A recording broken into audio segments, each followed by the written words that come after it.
বসিরহাটের সন্দেশখালীতে শনিবার দুপুরে ফের দ্বিতীয় পর্যায়ে পৌঁছলেন জাতীয় মানবাধিকার কমিশনের 5 সদস্যের প্রতিনিধি দল। গতকাল শুক্রবার সকালে দিল্লি থেকে এসে সরাসরি সন্দেশখালীতে গিয়েছিল জাতীয় মানবাধিকার কমিশনের প্রতিনিধি দল। তারা সন্দেশখালীর উপদ্রুত বেশ কিছু গ্রাম পরিদর্শন করেন এবং সাধারণ মানুষদের সঙ্গে কথা বলেন। শনিবার ফের ওই প্রতিনিধি দল আবার সন্দেশখালীতে হাজির হন এবং বিভিন্ন গ্রামে ঘুরে বেড়ান এবং অভিযোগ নথিভুক্ত করেন।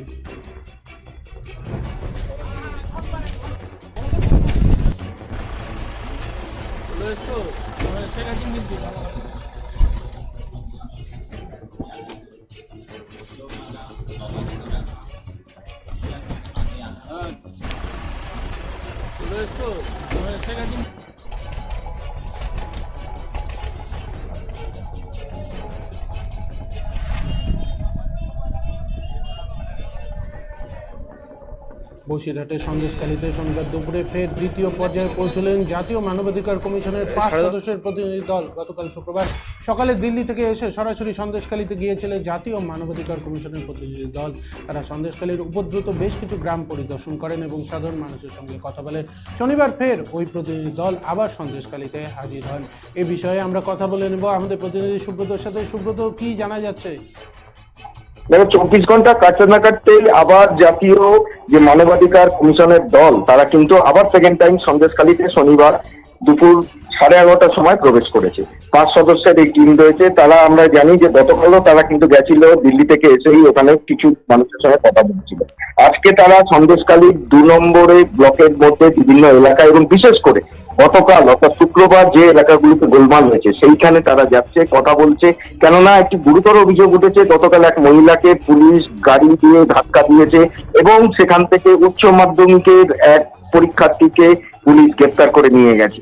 এই রাতেও যদিও তাকে ছেড়ে দেওয়া হয়েছে, কিন্তু এই যে জায়গাগুলিতে মানবাধিকার লঙ্ঘন হচ্ছে সেখানকার মানুষ কি বলছে, সেই মানুষের বক্তব্য কি, এইগুলো তারা সংগ্রহ করছে এবং এগুলো সংগ্রহ করে যেটি সূত্রের খবর অনুযায়ী তারা রিপোর্ট আকারে তৈরি করে রাষ্ট্রপতির কাছে দিল্লিতে গিয়ে জমা দেবে যে সন্দেশখালীর 1 ও 2 নম্বর ব্লকে বর্তমান সিচুয়েশন কি।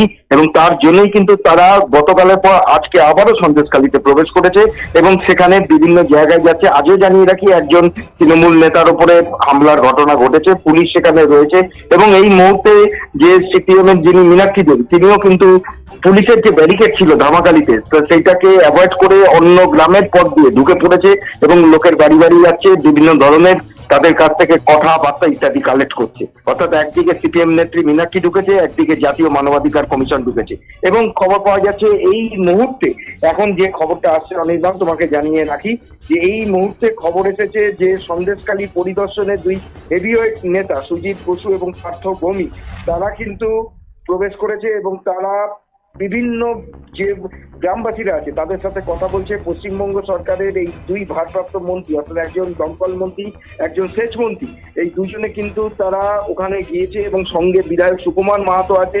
তারা এলাকার মানুষের সাথে কথা বলে তাদের পাশে থাকার আশ্বাস দিচ্ছে।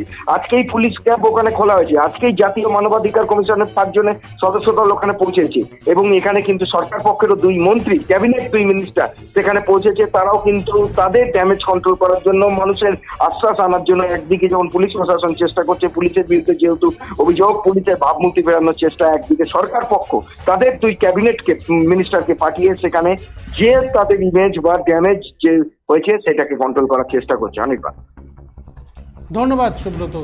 বসিরহাটের সন্দেশখালীতে শনিবার ফের দ্বিতীয় পর্যায়ে পৌঁছন জাতীয় মানবাধিকার কমিশনের 5 সদস্যের প্রতিনিধি দল। গতকাল শুক্রবার সকালে দিল্লি থেকে এসে সরাসরি সন্দেশখালীতে গিয়েছিল জাতীয় মানবাধিকার কমিশনের প্রতিনিধি দল। এদিন সকালে ফের সন্দেশখালীর উদ্দেশ্যে যান এই প্রতিনিধি দল।